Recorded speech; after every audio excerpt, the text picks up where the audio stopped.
Sony today had another State of Play press conference, and I was able to check it out live, but I didn't record my reaction, so I want to do a video here so that we can run down what they showed off and I can give you my opinions on what they showed. So let's get to it.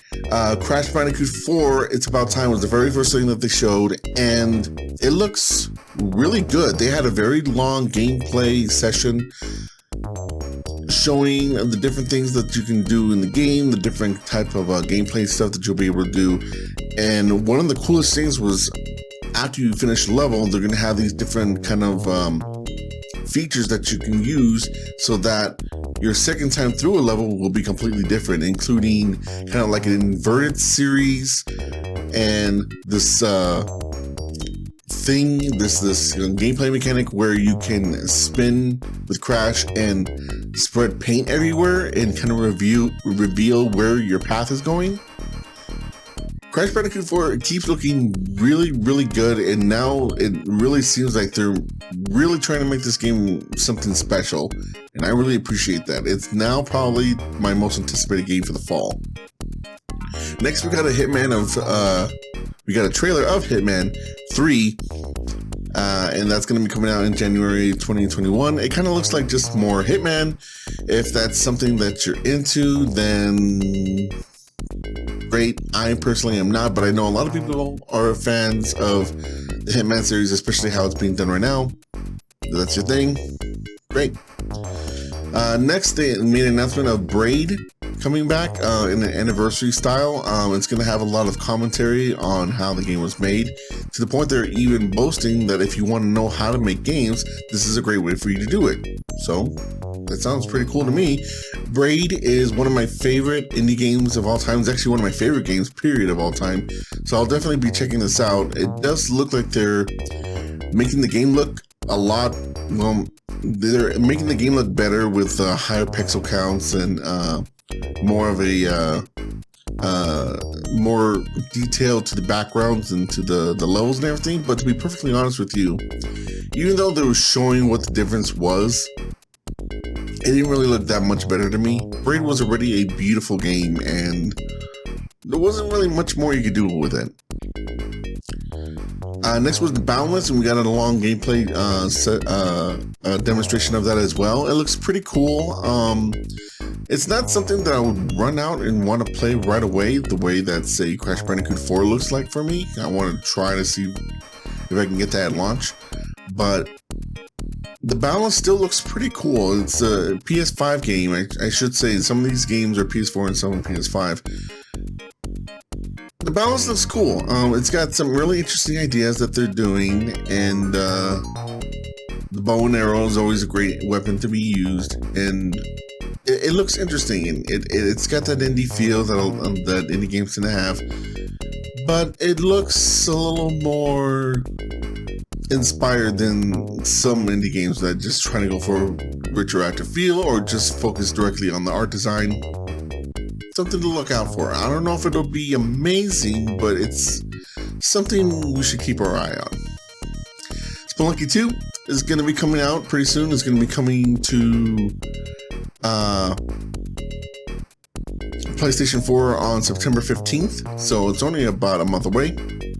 That's cool. I was never a fan of Spelunky 1, but it's something that we can do, so that's cool.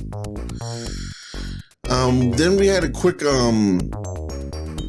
session of trailers. Genshin Impact, which kind of looks like an anime version of Breath of the Wild. If that's your thing, go for it.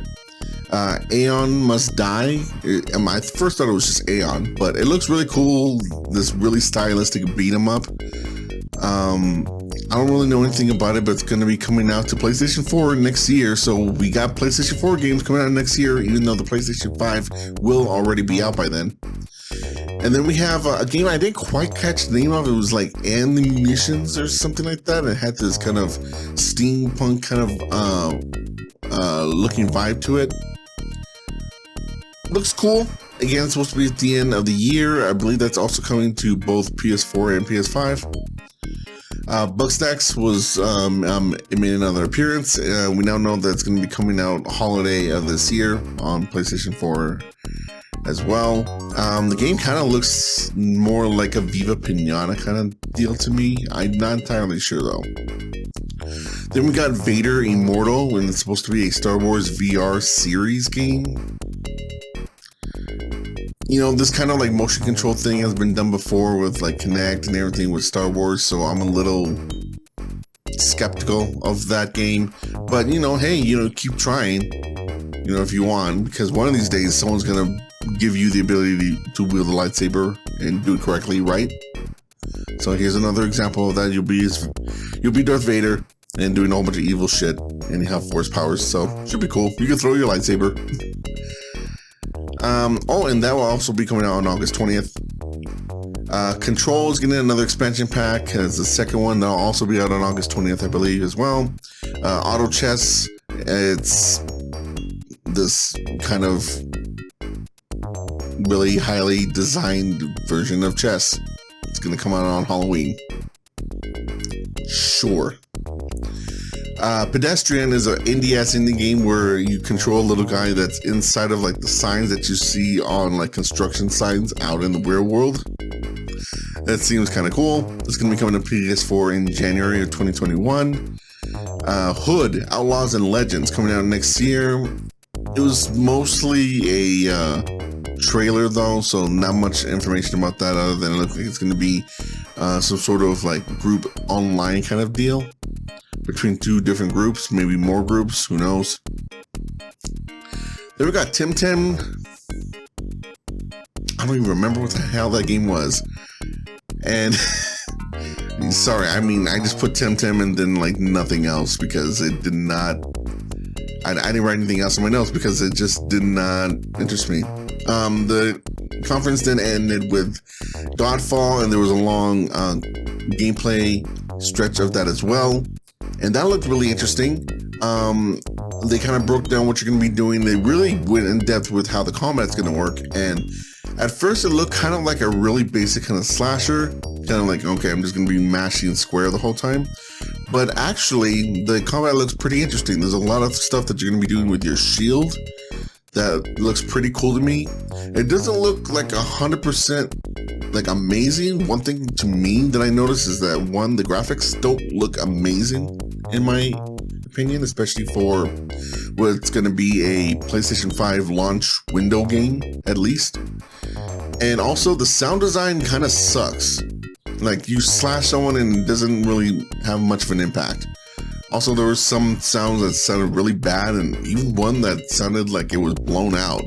So, you know, obviously the game's still technically in development, so they have time to fix that stuff. But, yeah, on a technical level, it doesn't really look all that great. But gameplay-wise, it looks promising.